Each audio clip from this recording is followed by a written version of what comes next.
Good morning, everybody. Today is January 29th. We are going through a little warm spell, which is lovely. You can see beautiful sunrise coming up. What I wanted to do is show you that living on a homestead farm with animals, there are certain chores that have to be done daily. So we're around 8 o'clock in the morning right now, and I'm showing you the various buildings on our property, and I'm gonna now first head off to our turkey coop. So since it's still reasonable dark, I'm gonna start off with turning lights on for them, and then later on when the sun is fully up, I can turn those back off. Now since it is a mild spell, I'm gonna try to clean some snow today so that they can actually go outside.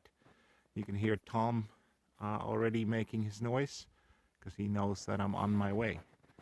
There's the chicken coop, and the girls will be excited to see me in a minute.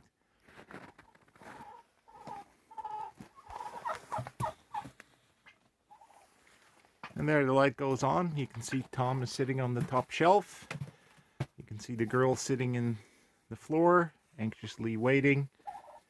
You see there some egg laying going on. You can see a little bit of their behavior. Stepping on the egg, really not that good. Thank you. Good morning, girls. How are we? Everybody excited for today? Today is coop cleaning day. We're going to be cleaning out your coop today. So the first thing we do is we grab our scoop, and we're going to see if we have a little bit of grain left for them. And lo and behold, there we have morning scratch. So there we go. You can see there's a little bit of water left. We got some straw in there again. There's our meat chickens. And we can see our one turkey girl is somewhat building of a nest. So assume that today's warm spell that has started is causing this, because breeding right now in the middle of winter is not a good idea. So as you can see, there are 3 turkey eggs, so some of the other females have laid in the same area. Right, and of course she's looking forward to brooding, but unfortunately it's too soon in the year, so we're gonna give it a few more months. Probably by April it should be far enough over. So again, we'll collect 3 more eggs, and you can see all the girls sitting on the floor here, and I think they're all looking forward and anxious to spread their wings a little bit outside today. Should be fortunate. So let's continue and go off to the next chore, which is our chickens. Bye, Tom. Yeah, so now it's off to the chickens. Since early this morning, Jack and Jackson have been crowing quite loudly, so they also probably sense the arrival of the warm spell. Daisy and Oliver in the barn are probably anxiously waiting for their food. So let's continue.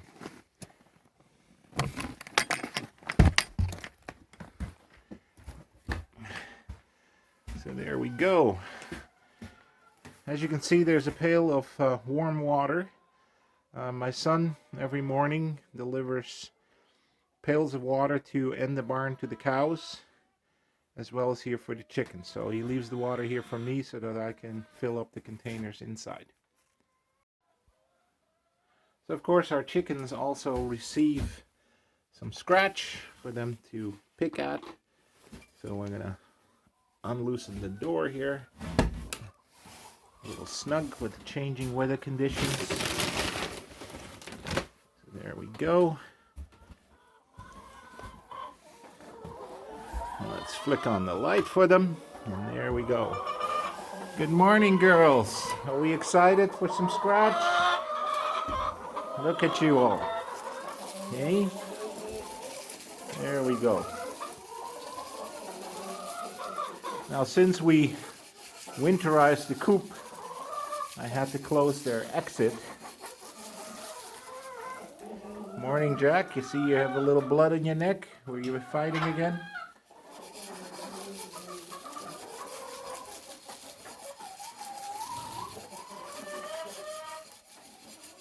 So yeah, the chickens will unfortunately have to stay in.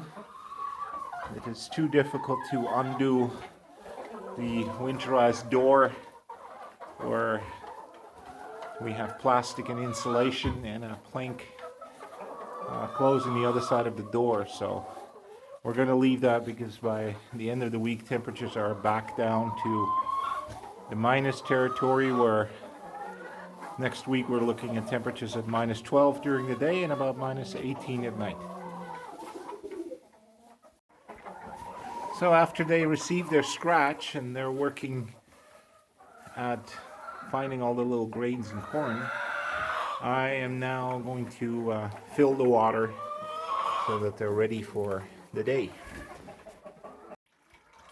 So we have two of these small water containers, and of course with the chicken scratching, their trays always end up filled up with straw.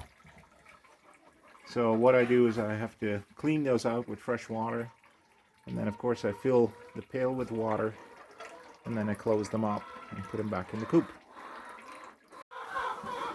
So these two water containers are filled, and then I have a third larger one sitting under their roosting box. And so we're going to fill up this one next.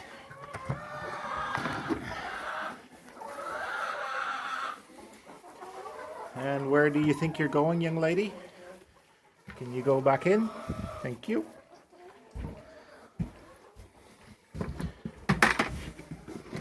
So this one uses the vacuum principle, and so it has a little bit of a seal in the bottom, and so we're going to fill that up through that tiny little hole down there.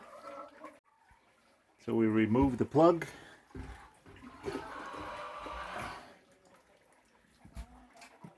so we pour in gently, and that's why the nice tray comes in handy. You can slowly but surely fill the container up.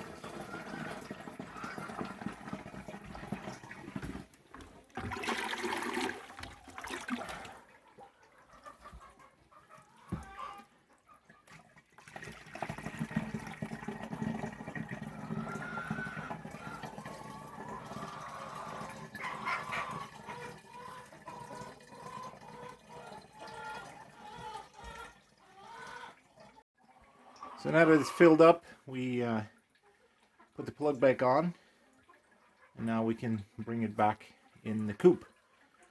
Now of course you can see that we on our farm have to use pails, and these are food grade pails from Canadian Tire.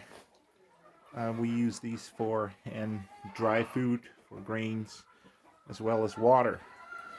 So we carry the water from the house, and we have no choice because there's no water out here that far away from the house. And yeah, how do you keep water from unfrozen at minus 35, minus 40 Celsius? Excuse me, young lady. Back in we go. Thank you. So yeah, we don't have water nearby, so we have to carry it, unfortunately. And it would be very costly to bring water from the house and the well all the way here and make sure that it stays unfrozen. So warm water is nice for them. They do enjoy drinking warm water. And then of course it also prevents it from freezing up faster. So you'll see that in a minute when we head out for the cows, that they're been in the barn, which is less heated than this coop. We'll have more issues with frozen situations. So now that the water is filled up, we can now collect the eggs from our morning session. Step aside, girls. Thank you.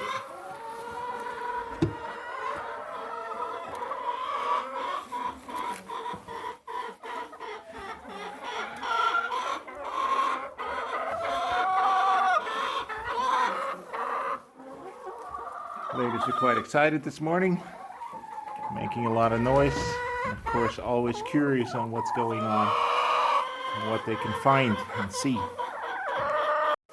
Now of course we can see in this box here, this hen is hiding quite a few of the eggs that have been laid this morning. See, here's another hen that was hugging a lot of the eggs. So I'll be collecting those.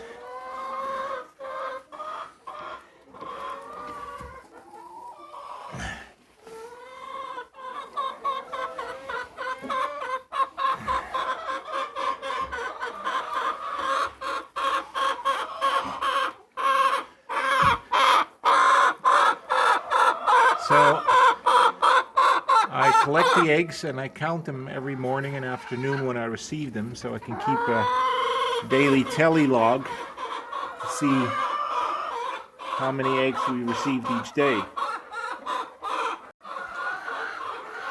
So an interesting observation, we receive quite a few eggs early in the morning. Chickens do like to lay in the early morning hours, and for some reason they seem to like the bottom nesting boxes better in the morning, while in the afternoon they tend to take the top boxes.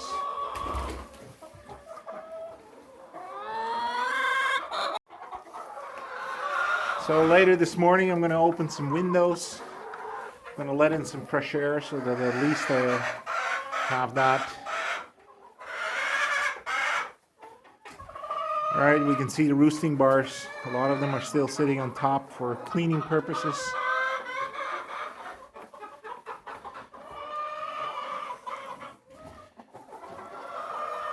So there's Jackson.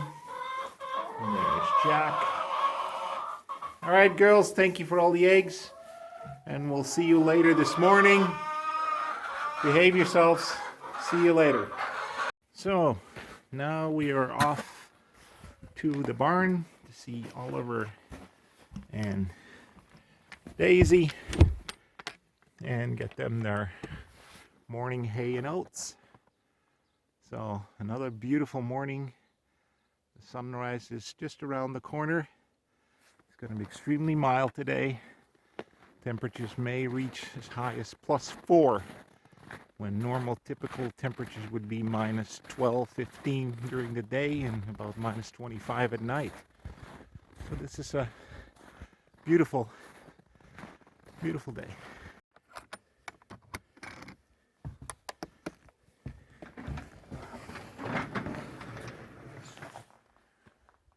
And look at the welcome. We have both Daisy and Oliver sticking their head out of the gate. And in the background we have some sparrows that have been overwintering in our barn, making their beautiful morning song. Morning, Daisy. Morning, Oliver. What's up? You ready for some hay? Ready for some oats?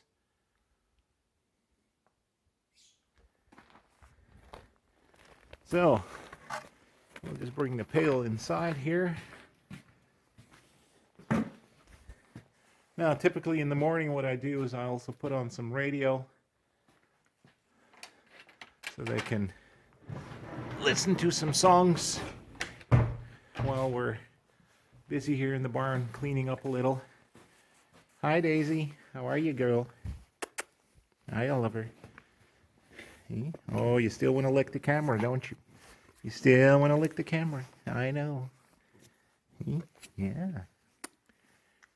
Yeah.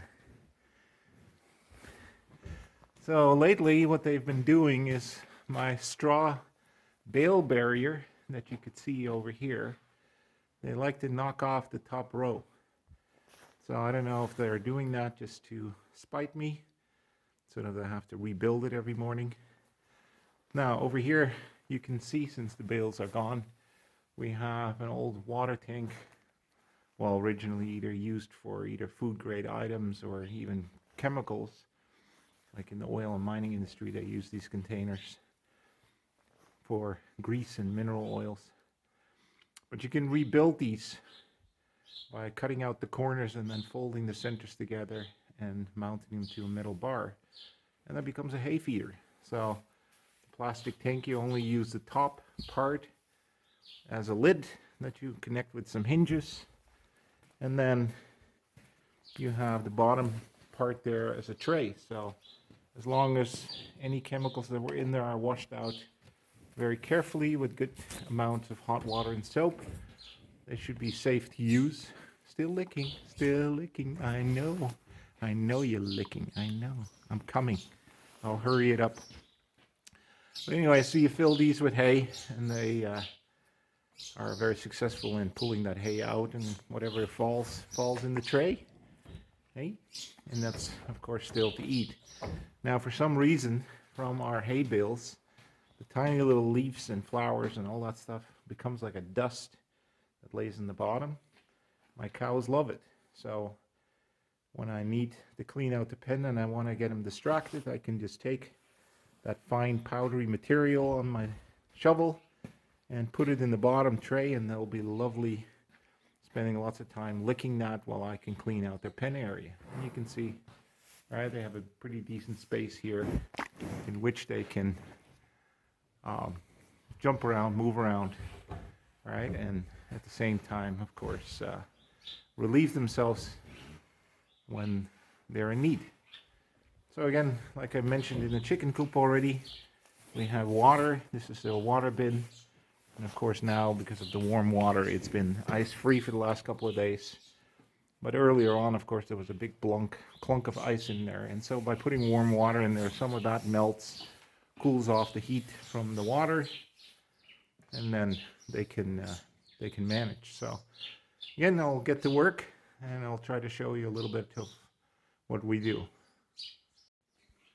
So yeah, this is the last bit of hay of our third large bale of hay that we had in our barn ready for this winter. So it looks like we're going to have maybe 3-4 weeks of hay left, which brings us the end of February, which also means that we're going to have to call my neighbor and ask for a few more round bales. Now, we buy the hay and the straw from our neighbors who are large cattle farmers. They do beef cows, and yeah, so we don't have the ability yet to create our own hay or grass. About 25 acres of our property is being rented out to a farmer who does barley and wheat and canola, and so we gonna have to start reclaiming some of that 25 acres over the next couple of years to start growing more of our own grass, and then of course collecting our own hay, and hopefully after that we can start growing our own wheat, heirloom seeds, wheat berries, and probably corn, and maybe some other chickpea or soybean to supplement feed. So that's basically the plans for the coming years. This year we're going to reclaim 2 acres in which we are going to be growing grasses that can hopefully be used by Daisy and Oliver coming the fall. And of course we can maybe cut one layer for some hay. So yeah, that's the plan that we have right now. Now you can see here these bales of straw. Those are leftovers from the barley harvest. So when they cut barley and the seeds are collected, then the leftover plants is turned into straw. And so there's lots of that available in our area, and so it's a very reasonable price to pick these up. Now of course you can also round bale them. We have 2 round bales. One of them is completely gone. The second one, we're well into it. So if you can see, there's the little sparrow. also excited about the beautiful warmer temperatures coming. So with the door open today, maybe he'll go outside and have a look around. So of course, as soon as I start filling it, and I start normally in the back compartment filling that up, you can see both Daisy and Oliver are truly excited to have more fresh hay, even though my two daughters go out in the morning at around 6:30 and feed them as well. So the first two are in here are my daughters, who are cleaning out the pen, loading up any feces and wet straw, and then of course feed them hay. And they've already basically managed to clean that out. So now I'm filling it up again, but you can see that they don't waste any time and right away start pulling off and pulling out this hay to munch on. Is it good, guys? Do you like it? Hey? We'll get your oats in a minute. Let me fill up the rest. So of course, being aware when you feed animals, it's always good to check things over. In the baling process of this hay, a old plastic water bottle got tangled inside the bale. So it's a good thing to keep an eye on what you feed your animals before you actually give it to them.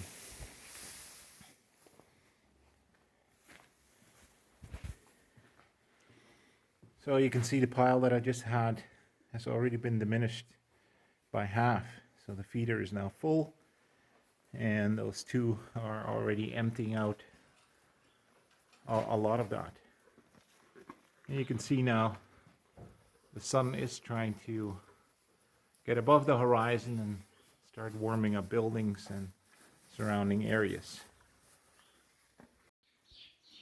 So 2 years ago, when we moved out to Saskatchewan and we were looking for a bit of a homestead farm, we did discover that this place was the best choice for us because of the beautiful outbuildings that we have on this property.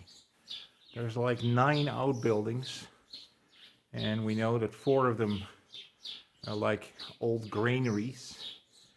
And of course we have an external garage, but we also have that garden shed that's now our chicken coop. We have the large chicken coop, which was a barn at one time or another. And then we have, of course, the tin can that you saw in the video before. And of course you can see here this huge barn. And this barn was originally built by the Halleck family. And this was like in the 1930s. So we're looking at a barn that probably is about 100 years almost. And the quality of this barn is so well known throughout Saskatchewan that when we actually bought Daisy, our Holstein, the farmer there actually knew about our barn, and he knew about the Halleck family and their history of creating buildings and how sturdy and high quality they made it. So you can see, of course, that the wood that was used in these barns was beautiful fir trees, and it is a high quality wood that is really hardy and very strong. So, but yeah, for people of the 1930s being disadvantaged, having milking stalls like these available, pouring all the concrete, the feeding troughs. All right, you can see we have the feeding trough here behind, and so you can actually walk behind this feeding trough. So while the cows are locked in their gates, so you can put the milking, you can get your milking done either by hand or, of course, more modern with machines. The farmer could walk in this trough and just bring out food, hay or oats, and put them right in the trough. So yeah, it's an amazing building and quite well known. And of course, there's the stairs to upstairs which I'm working on currently to put some hydro in to get some lights in there because it's very dark. But you could store massive amounts of hay and straw right up there. And of course, then you have the old-fashioned hole in the ceiling through which you can then hand down the bales of straw and hay to the person down below who would then be feeding the animals. So it could be something that is going to be beneficial for us in the future as well. So once we are able to start baling our own straw and hay, we may want to stack up and get some more supplies. And of course, we do hope to advance the farm this year with some other new creatures. So stay tuned for that, and we'll keep you posted. Okay, you two, you ready for your oats? Let's go get it. So here on the other side, we've created a little bit of a storage area. So we have our storage bin in which we keep the bag, which is a material that they eat. Is a mixture of oats and barley, rolled barley, because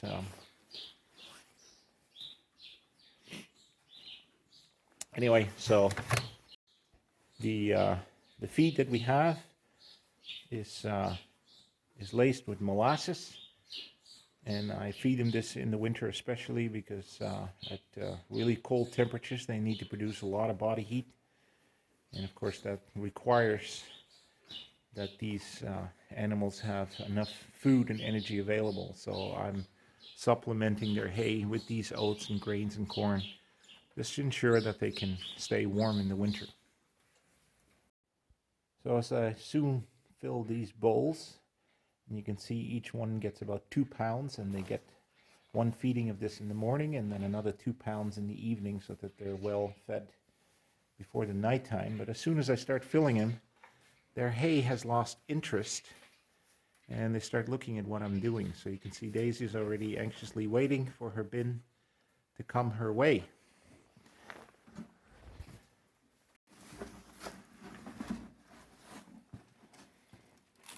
So immediately, of course, they are in.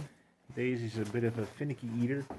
She likes to put her mouth out and check things over, always on the lookout.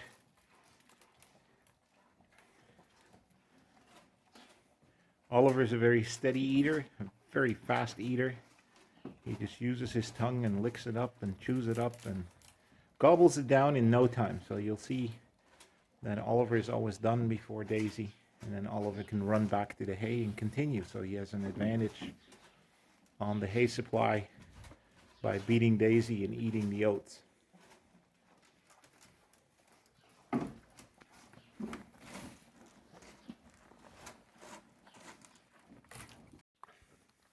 So recently I've started to supplement their food with what is called alfalfa cubes. Alfalfa is a plant here that is very desired by a lot of animals like horses and cows and pigs. And so it's a good supplementation.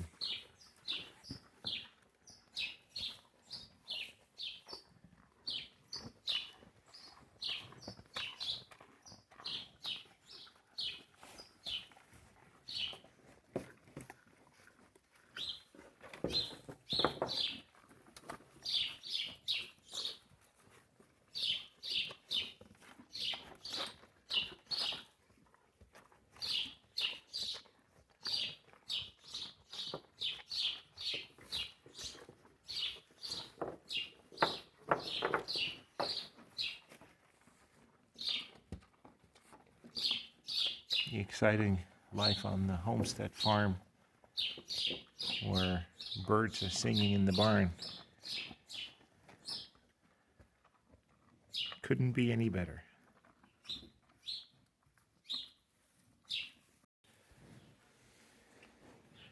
So you can see that they were excited to eat it all. Even Daisy was done quite quickly this morning. Very excited. Probably also has spring on her mind. So off to the hay we go.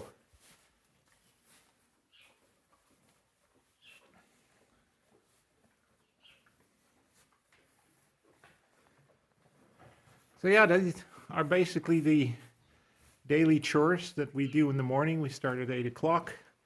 Like I said, my one son will bring out the water for the cows and the chickens, get that all organized. Then at around 8 o'clock, then I go out and I start off with the turkeys, check them all over, collect eggs, all right, give them some feed, check on the water. Then of course, we move on to the chickens. And then once they have been fed and they've been given water, their eggs have been collected, we move on to the cows. And of course, Oliver and Daisy are not last but not least, right? They are not least. They're beautiful animals, and we really are excited to see them go outside again this spring and enjoy the outdoors. So we're going to leave it with this, and hopefully you have a little bit of a better clue of what we do on a daily basis in our morning routines. Thanks for watching. If you like videos and content like this, please give us a like, give us a subscribe, and then of course turn on your notifications so you can see updated videos and shorts that I post quite regularly. Again, thank you for watching. Have a wonderful day.